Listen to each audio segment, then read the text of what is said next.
What is going on, Cover One crew? Welcome back to the show. Hope everybody is doing good. Continuing down the path of NFL draft prospects, we're talking power rankings for these quarterbacks. I got my top 5 for you as we sit today.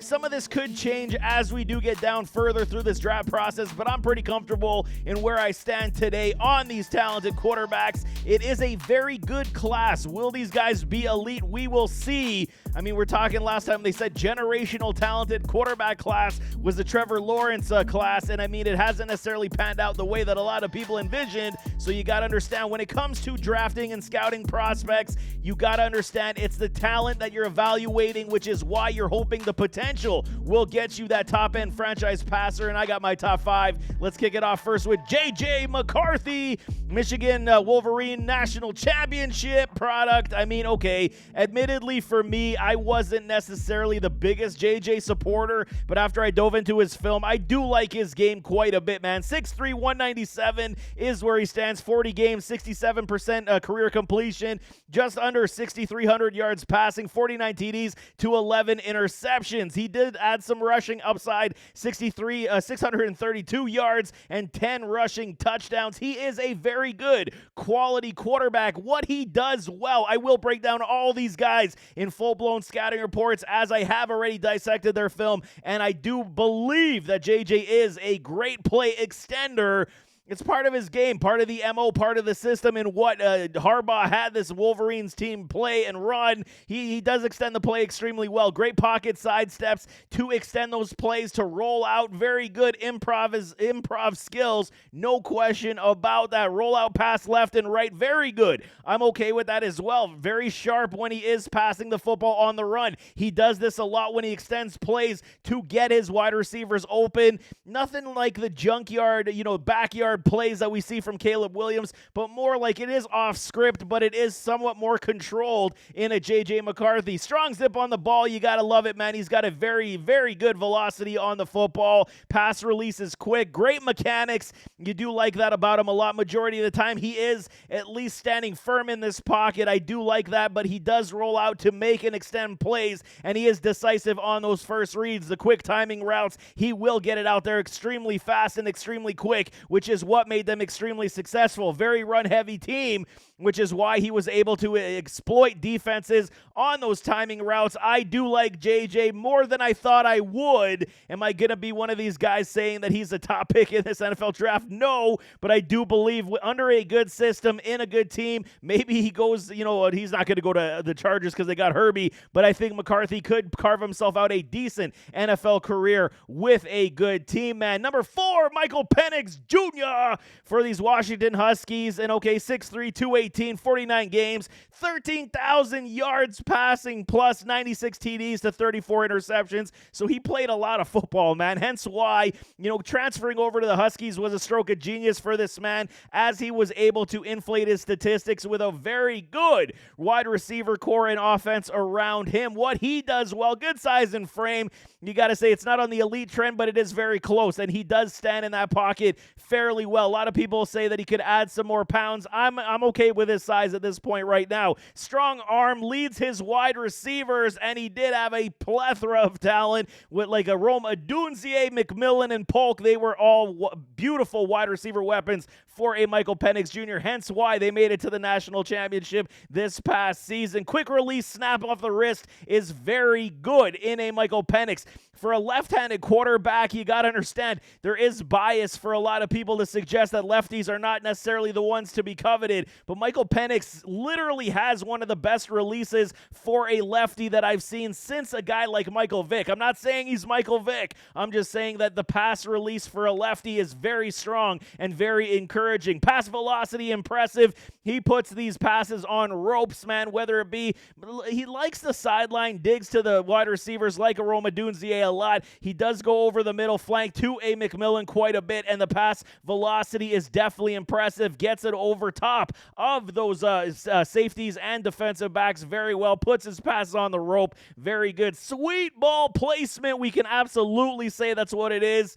I mean, this past season definitely showcased his talents and what he was able to do with this wide receiver core. Michael Penix does the placement extremely well. Tight window deep is fantastic. I mean, how many times? This is why we got Rome Odunze as one of the best wide receivers in this class, because Michael Penix was feeding him on the regular, especially on the deep ball. Very good. Footwork is good. I'm good with the footwork in this sense, with the bouncy feet, never usually flat-footed, trying to make plays. He is very good in that pocket. I do like myself a little Michael Penix Jr., and I think landing spot is definitely going to be a big thing for him as he continues to grow his game. We will see what he does at the combine. I'll be watching Penix quite a bit. Jaden Daniels, number 3 for me, LSU product.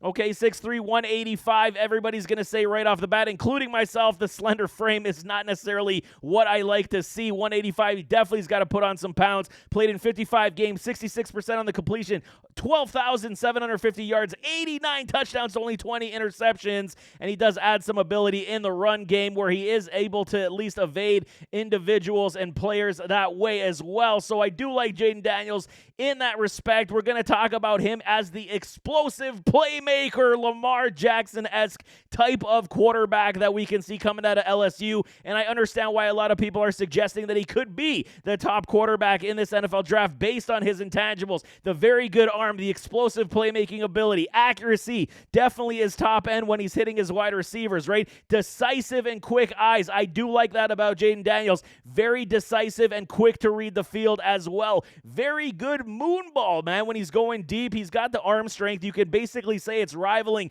the top dogs of a Drake May and a Caleb Williams. Jaden Daniels is definitely right on their heels when it comes to the arm talent as well, especially when he's going deep. Fantastic release. Probably the best release out of this entire draft class. It snaps off the wrist like a cannon, like a rocket being shot out of a cannon. Unbelievable release for this man. Phenomenal wheels and acceleration once he gets in the open field. It's why I'm saying it is like Lamar Jackson-esque. He will make you pay if you do miss him in the open field. The caveat is he takes a lot of big hits. But, I mean, at 6'3", 185, hopefully he can get over 200 pounds and at least not lose any of his speed and wheels and acceleration and continue to be that playmaker that we all like. Jaden Daniels, definitely a fan favorite of mine. So exciting to watch, especially this past season at LSU. His stats were off the chain this past year. Number 2, Caleb Williams, which is why you guys know who's going to be my number 1. But, I mean, it's a 1A type of situation. But I'm going to say I got Caleb Williams at number 2. 6'1", 218, 37 games, 66.9% completion, 10,000 yards, 93 TDs, 14 interceptions, adds almost 1,000 yards, and 27 rushing touchdowns to his stat line. Caleb Williams, absolutely elite potential generational talent, we can say, based on what he's able to do. Straight up playmaker, okay? And it's a 1A with a Drake May, like I'm saying, man. Elite arm talent. Can't get no better than this when you're talking about the arm talent. And that's why a lot of people are saying we will place Caleb Williams as number 1, and that's okay with me. It's basically splitting hairs for me at this point. Pass torque is unbelievable, especially when he's extending plays, rolling right, rolling left. There is absolutely no power loss. Probably one of the best torques I've seen in a very long time, especially when he's rolling to his left, going cross body. Caleb Williams is going to throw darts, and it is on point, man. Like I said, play extender as well. Very creative. Elite throwing on the run, like I'm saying. Just so good in this respect, and hence why a lot of people are making the Patrick Mahomes comparisons this early. I'm not going to suggest that Caleb is Patrick Mahomes just yet when it comes to it, but I understand why people are saying that because of his ability to create out of the pocket and lose no arm talent, no arm strength at all whatsoever. One of his best traits, he keeps his eyes down the field majority of the time. He's always looking to find his wide receivers down the field, especially when it is off script, especially when he is getting out of that pocket, trying to continue to make plays. Caleb does this very well. Great mobility, like we see, extending plays, evading rushers. He does this so well. Caleb Williams, being the first quarterback drafted off the board, is not going to be a shock whatsoever, but there is things he's got to clean up in his game. I'll touch that in all the scouting reports I do. This is just what Caleb does very well. That's why I got him at number 2. Number 1, Drake May. North Carolina product, and I understand the bias everyone is having right now because he played for UNC. We had, the bust of Mitchell Trubisky, Mitchie Biscuits. He didn't pan out, okay? And this is the thing. Everybody thought that Mitchie Biscuits was going to be this great potential elite talent, and he just didn't pan out. We had Sam Howell come out this past season. He had a good rookie season, but is he on the elite categories? Probably not. Drake May, 6'5", 220, played in 30 games, 64% on the completion, 8,000 yards, 63 TDs to 16 interceptions. He is extremely mobile as well. He's got a little bit of a poor man's Josh Allen to his game. Also, when he is taken off in the open field, 1,200 yards, 16 rushing touchdowns, and he's got great athletic ability. He will at least attempt to hurdle a lot of these defenders, gives them the stiff arm. He's not as powerful as a Josh Allen, but there is some little bits in his game that you are saying, hey, it's very similar, and it does look very Josh Allen-esque, but he does have the prototype size and frame you're looking for, hence why I got him above a Caleb Williams at this point. 6'5", 220 when you're talking Caleb 6'1", 218. So, it's 4 inches is a big deal. We see it with the Bryce Young effect. We saw it with C.J. Stroud. It's a very similar situation. Prototype size and frame gets the check marks for me over somebody like a Caleb at this point. He's got an elite arm as well. We saw videos that he's chucking balls 80 yards down the field. He's got a very strong arm. Ball placement is very good. Bucket drops. He did lose wide receiver talent as well, season over season. Josh Downs, Antoine Green, and then, what else did he have? He had Walker this season. It was a definite downgrade overall for the wide receiver core here at UNC, and he still was able to make a lot of plays. Very good mechanics.